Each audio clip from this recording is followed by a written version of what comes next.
Living in Virginia, you're in the fast lane on the information superhighway. We've invested $3 billion in Virginia's broadband network to give you one of the fastest internet connection speeds in the world, so you can build relationships, bring new business to our state, and meet the future of education. It's amazing what we can do together. Visit VCTA.com to learn how broadband connects the Commonwealth.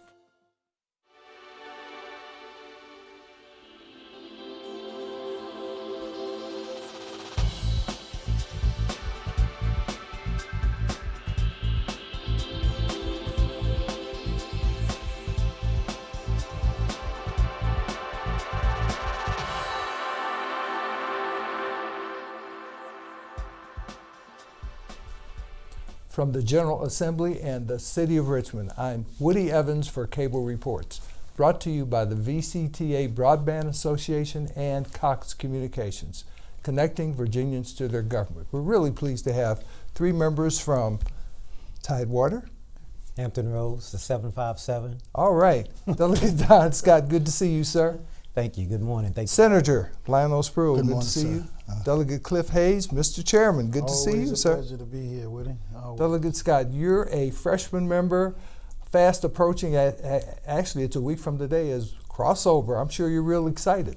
I am. It's been a very interesting and fun time learning and trying to make sure that we represent the Portsmouth area. House District 80 is my district.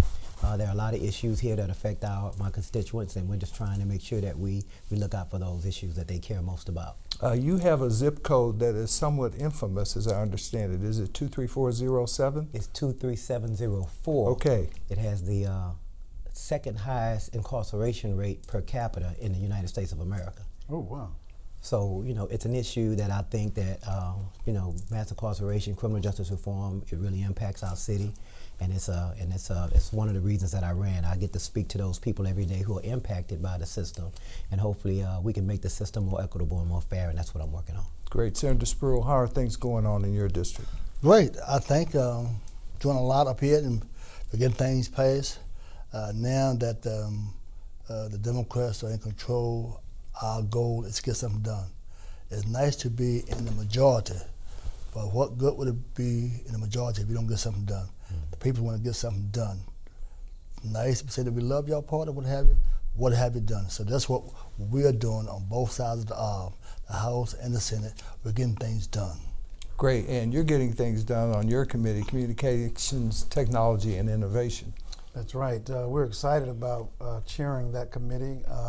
Great opportunity for us to move Virginia forward in terms of legislation when it comes to technology and innovation here in the Commonwealth. Quite honestly, Woody, I think many times we see the expertise of those in the courtroom and who have studied law, which is a great thing.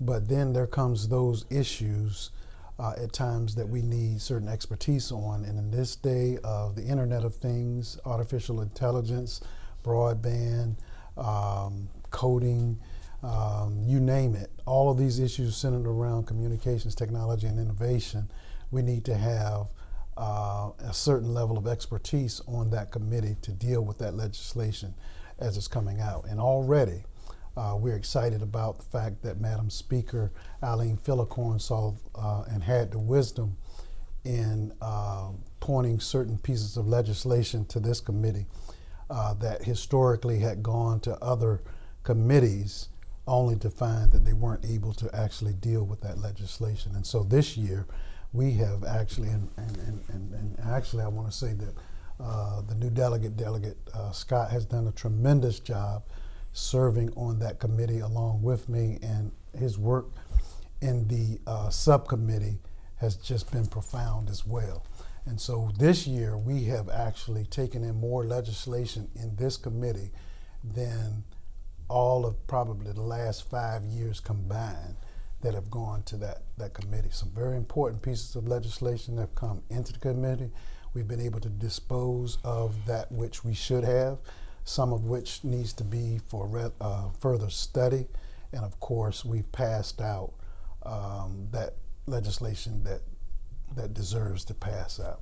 And Senator Spruill, you have a major change in the Senate. Democrats now control 21-19. That's important. What we had to do, first of all, is let our colleagues on the other side of the aisle realize that just because we sit in our caucus, just because we have the majority, we're not beating up on nobody. Because one vote can flip. Because you have 21, we all don't vote a lot. On certain issues, I just can't vote with the Democrats. Certain issues, Republicans can't, so we have one vote majority, so we have to really work on both sides to all get things done. Because take for them in North Virginia think different from those of us in Hampton Roads on some issues because of the lifestyle. We're different. So on those issues, we have to work together. We have to work on both sides to get 21 votes because we don't all vote together. So the main thing is, as far as being a majority, we're getting things done as far as rights for everybody, as far as the voting, how we vote the absentee ballot, and those type of things that we've been, for minorities, been behind for years. We're trying to catch up, get those things done, and we're doing it. Delegate Scott, tell us a little bit more about your background. I know you're a practicing attorney. I'm a practicing attorney. I'm a former naval officer. I'm a girl dad. That's a new hashtag now, girl dad. I have my daughter Peyton. I'm proud to have her on my team. She thinks she's my campaign manager and chief advisor right now.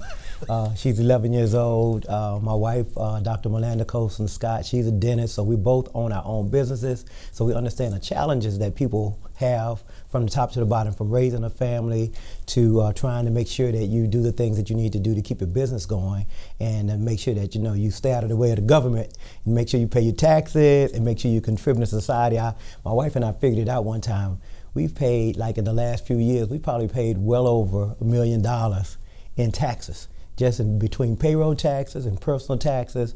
So you feel like you have a vested interest in your community when you've paid into that community and you've earned from that community, you're contributing. So I want everybody to feel that way from top to bottom. Live in Portsmouth, I've been here 14 years and love it. The community has been very welcoming. But I want to get back to some of the things that Senator Spruill talked about, which is that we've gotten in the majority now. And I think that, and I've come in the majority of the people who are in the Democrat caucus, they tell me now, they tease me like, you don't know how bad it was when we were in the minority, because I'm coming in and I'm having a voice and getting to say something. But I'm a freshman, so I try to keep my mouth shut and learn and observe people like Delegate Hayes, who is a great chair of a great committee. And I'm on that subcommittee, the Technology and Innovation Committee, where we get to look at all of the new stuff, all of the new ideas that come through. And I'm also serving on courts of justice. I think I'm the only freshman on courts of justice. And it's been a tremendous time, and I'm learning a lot. Great. Senator Spruill, talk to us a little bit about geriatric release. That is the bill that I put in modified. It got out yesterday by one vote. Yes. One vote, because we had the Republican voted with me, the Democrat voted against me. So who was the Republican that voted for you? Who was the Democrat that voted Senator against you? Hanger. Emmett Hanger. Emmett Hanger. And since on the Republican side, he's the independent Republican, and whatever that means. And Senator Lynwood Lewis, the Democrat, is to show voted against it. But he had it right. The key was this: what the bill states was right now. Help me out, lawyers. Right now, if you're 65 on geriatric, I pronounce that word? Geriatric release. 65 with those health conditions now, and serve 5 years, they can consider. Mm-hmm. If you're 65, if you're 60, with 10 years, they can consider. On my bill state, we just dropped the age down to 55 and 50, but we raised the time. If you've got 50 years with those conditions, they can consider to letting you out at 20 years of service, 55 at 15 years of service, but not a class 1 felony, okay? But the key with this, I was reading the script that was given to me from the governor's office. It's a administration bill, and it says that it will help those who are sick and what have you. And I was reading it verbatim the way the administration gave me. Then the senator overchanged, got on the floor and said to the senator, I heard what you're saying. I'm reading the bill. Show that to me in the bill. It was not. It said those who are determined sick and what have you. That's what it's meant. But he said, I heard that. What lines that on the bin? I kept reading that. And since the survey say it's not in that Spruill, so I'm trapped. Okay, so now what happened was, so then they start popping those lawyers' questions on us. So what I did, so being wise as I am, I said, no problem. My lawyers will answer my questions for me. So Scott Spruill and Chap Peter got up and they started talking lawyer talk. You know. But the key was this: it's the exact same thing as all of us lower the age, but they caught me. You see, and then but something hand got up and said, I know what he meant. I know what he was talking about. I have the same problem I earlier, and I'm going to vote for it. And Senator Lewis said, just because it wasn't in the bill, I said, Senator Lewis, you're a lawyer, my desk-mate. You know what I was talking about, but it's not in the bill. And so it did get out 21 to 20. So now I'm hoping it goes to the House. I'm hoping that my lawyer friend, that I just found out that I do like lawyers now, they gonna fix it. I can tell you, if it goes in any form or fashion before Delegate Don Scott, it's going to get read. It's going to be thoroughly vetted. I mean, this young man is just sharp and just delving in and grabbing every bit, every line, every sentence, every period, every semicolon of every bill. Great. Yep. Tell us about autism spectrum disorder. Yeah, Woody, this is an issue that was brought to me by a constituent in the 77th and, by the way, the 5th Senate district, an area that's at the heart and the core of our districts, both the 77th House, which Senator Spruill used to represent, and the heart of the 5th in Fairfield.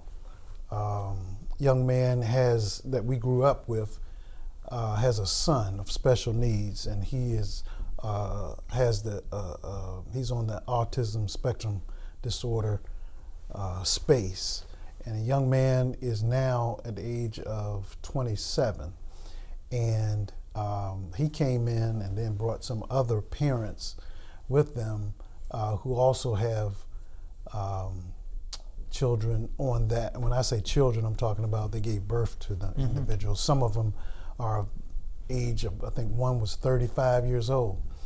But autism, as we know, sometimes can create a communication barrier, especially in times outside of the routine. And so in this particular example that Mr. Williams gave, his son drives routinely to work every day. But sometimes if there's a detour or something outside of his routine or norm, then he just kind of shuts down. Might even just pull over and just sit there for a moment, if you will. And so the concern that they had is, what if there was a situation and a police officer happened to have pulled them over? If they pull them over and then they just kind of shut down and not communicate, I could see, or we could see, a situation of an officer asking for driver's license and registration, please. And if the individual has a communication barrier, we don't want that situation to escalate into something other than an outcome that we all, we do not want. And so they asked me in the Commonwealth if there was a way to alert law enforcement in the case that they would be approaching a vehicle that potentially has an individual in there that could have a communication barrier, and how that can be pursued in the Commonwealth. And what we found was, through research, the state of Texas actually has legislation that allows for, on the system that the police use, as they pull up a license plate and a registration of a vehicle, it alerts the officer that there could be a communication barrier. It's not saying 100% that this is going to be, but it does put the law enforcement official in a posture that they could expect or anticipate what could be coming as they approach the vehicle, therefore altering their behavior going forward in such a way that everyone can remain safe. Great. And so this is passed out of the subcommittee, passed out of the full committee, and now on the House floor. Hopefully it'll sail through just as it's done subcommittee and full committee unanimously. We've even had folks from the State Police Association speak in committee in favor of it because of an embarrassing situation that many of them have had. Because you could misinterpret a person's demeanor under that autism spectrum disorder, as example by the president of the State Police Association said that he had a embarrassing situation when he was a state trooper, where he thought an individual was inebriated, but it actually turned out that that was not the case.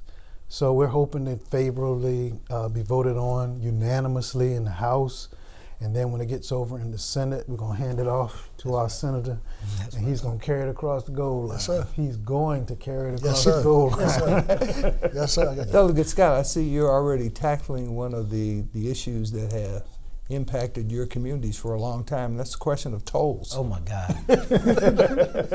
You know, the toll issue, it's the worst contract in the history of contracts. If you took that contract, you know, prior to, I can't believe it got through, that, you know, Public-Private Partnership Sure. Act. And we know the act had to change. The legislature figured out that they got bamboozled, so they changed the whole thing. It'll never happen again. What happened to Portsmouth and to Norfolk and Chesapeake in that area with the tolling that we have, that will never happen anywhere else, because, you know, we took the bullet. We were the guinea pigs on that deal, and now we have to suffer with it for now. But I really believe there is a lot of people of goodwill who want to try to make it better. I think the governor is looking at it, his staff, the transportation secretary, Shannon Valentine, I've met with her. She's looking at it. You know, there's a price tag on that thing. Sure. And so I introduced a couple of bills. One was to direct VDOT to terminate the contract for calls, tunnels leaking. That's the newspaper. I didn't make it up. The tunnel admitted they leaking. They built a faulty product and it's leaking, and they do quarterly reviews. I've inspected it. I've driven, went with the president before to see what was going on. Also, or for convenience. There's a way in the contract that you can terminate for convenience. I've asked VDOT to do that. That bill did not pass. I did put in a $2 billion budget amendment, so I think that's probably I think that's probably killed it. But I wanted folks to know. But I wanted folks to know realistically that's what was going on. But not only that, we're spending, that may be a $2 billion price tag, but that company has predicted that they're going to make $20 billion from the citizens of Hampton Roads. $20 billion profit over the course of this contract that ends in 2070 or something crazy, 78 or something. So I think there's a way that, you know, time value of money, there's a way to look at it on how we get out of this thing short up. And I think the company has just recently put on that they want to sell the doggone thing. They posted on Bloomberg, they want to sell it. They made $50 million last year in profit. They're going to make $56 million this year in profit. So the numbers are there. So we need to figure out from a state perspective, is it good public policy to continue to send our money out of the region? Companies based in Sweden, the other companies based in Australia. Do we want to continue to let these folks take advantage of our community? Now, as a way that we can fix it, and hopefully there's smart people working on it, I believe that if we continue to keep this issue in front of everybody, it'll be good for the entire state of Virginia to get out of a bad contract like this. Senator Spruill. Well, he's right, but the kid is, we didn't get, what you bamboozled, what do we call it? Yeah, we got bamboozled. Kid with this, it was signed by the governor and VDOT. It did not come through the General Assembly. Correct. So they said now. So the question was, the lawyer states, because it was signed by the governor and chairman of VDOT, whatever you want to call them, see, because they said, how can we get out of it? We couldn't get out of it. They say, you want to get out of it? That's how much it's going to cost you to get out of it. And that's what the problem with this. Now it can't happen again. So now the leaks we're talking about, they want to sell it. So can we buy it back? How much it can cost us to buy it back? That's the question. Could we pay them what they want with a problem that is not fixed? The leaks would have it. So how much money would it cost? I don't know. Did they say how much it costs us to buy it back? They have not. They put out, the company, we did a press release, they want to do an auction, which is how they get to find out what the value is from the marketplace and put an auction on it. So I think there are some experts looking at it. I think there are a lot of folks looking at it. I think at the end of the day, folks looking at the money, you know, and they're gonna buy it. They're gonna buy it. Somebody's gonna take advantage of it because it's a cash cow. But the key we have is that across the state, Now, this is not a party issue. Across the state, North Virginia, all of North Virginia, that's where the cowl is, our cash flow. So, hey, wait a minute. We're not putting that kind of money in Hampton Roads. The western part of the state said, we got a problem on 81, serious problem on 81. So, yes, y'all have a problem in Hampton Roads, but no, we're not taking that money from the state to fix that problem. And that's the problem that we're having right now. But we got ourselves caught into it, and we're stuck with it. What's interesting to me is also the fact that to have certain guarantees in there to say that if a certain, and you just have to know Hampton Roads and all of the tunnels, all of the bridges that we have in that space, right in that that section of Hampton Roads. We're talking about teachers, firefighters, other folks who traverse that bridge Absolutely. every day, business people, consumers. And there are alternative routes that people can take. But the caveat is in this contract, it says if you lose a certain volume going through the tunnel, then the state has to guarantee and pick up the difference that they would have gotten with that. It's called compensation events. You know, so There are 15 of them in their contract that protects them. Yeah, It so- says if we do things to alleviate traffic, if we fix something else in the alternative routes, guess who pays if they lose volume in that toll? The state. It's a beautiful contract. I don't know who these guys were that negotiated it, and I don't know who they were negotiating against, but it is a beautiful contract. They had some good lawyers. It was a no-lose contract. no lose. So if I can just see now traffic backed up on the Berkeley Bridge or on 464 trying to get through that tunnel.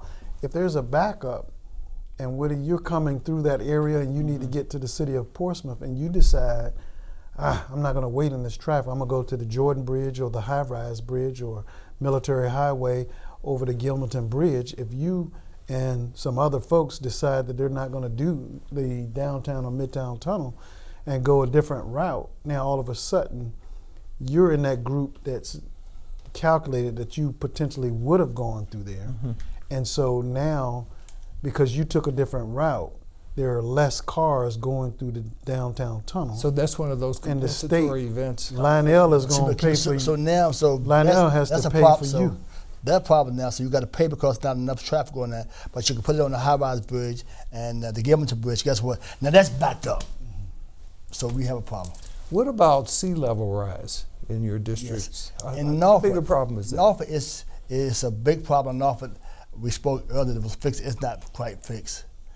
And Norfolk, it can look like it's going to rain. They had to shut Norfolk down. So they have put some birds in to keep it, especially on the waterfront.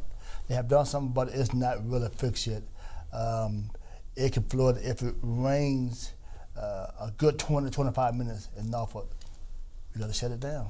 On that same note, Woody, in the way of floodplain insurance, and maybe I shouldn't talk about it on TV because this same bill I carried last year sailed through the House, sailed through all the committees unanimously, and then got over in the Senate side, as they say, and caught a fever. We weren't in charge then, young man. Give us a break. We're going to fix it this time. But what the bill said that apparently we have some localities that are in question of whether or not they are in the code operating legally when it comes to the floodplain insurance, federal floodplain insurance program. Our code, state code, says that you have those that have zoning ordinances can develop floodplain insurance legislation on the ordinances on the local level, but it does not specifically say for some of those smaller localities who do not even have a zoning ordinance, they have developed floodplain insurance ordinances locally. So there's a question of whether or not they're okay. So what we're trying to do is amend the language to say whether you have a zoning ordinance or not, if you've developed a floodplain insurance ordinance, then you're fine. We want to specify that in the code, and hopefully our good friend on the Senate side, when it comes through, he'll handle that bill and take care of it. What about in terms of economic development, new technology, actually an old one, and that would be the use of wind offshore? That's a big issue. We love it. We wanted it. It's luckily it's going to be located in Portsmouth. Hopefully, that was the governor's announcement. Offshore wind technology is coming.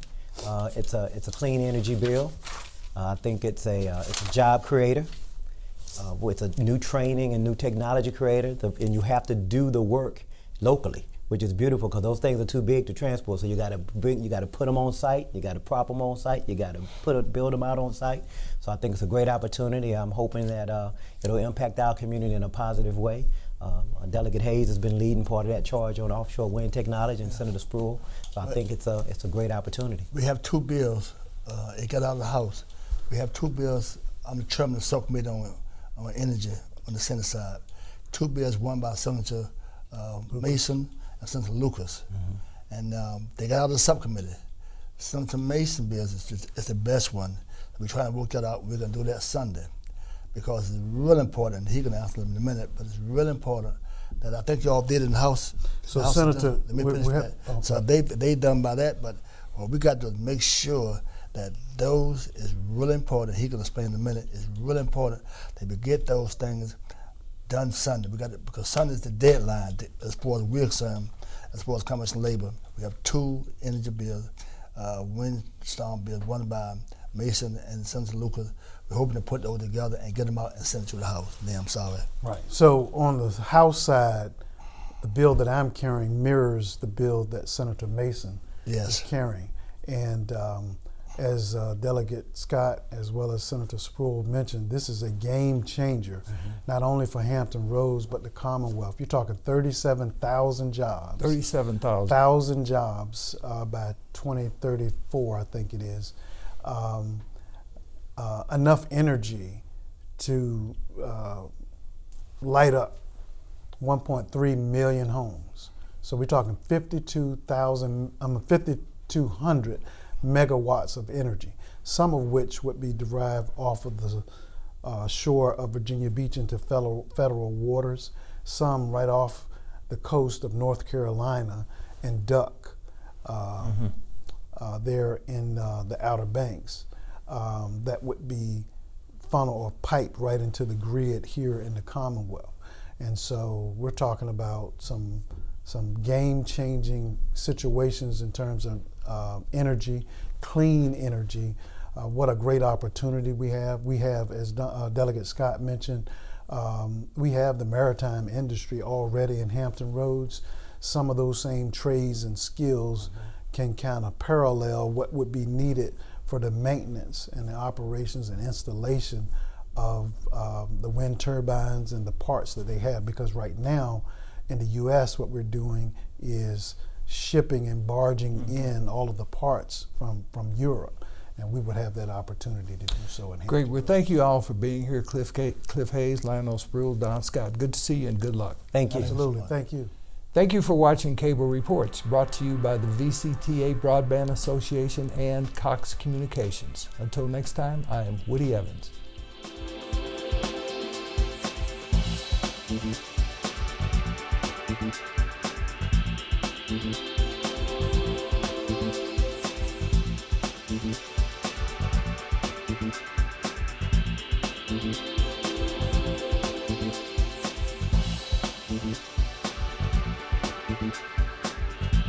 Mm-hmm.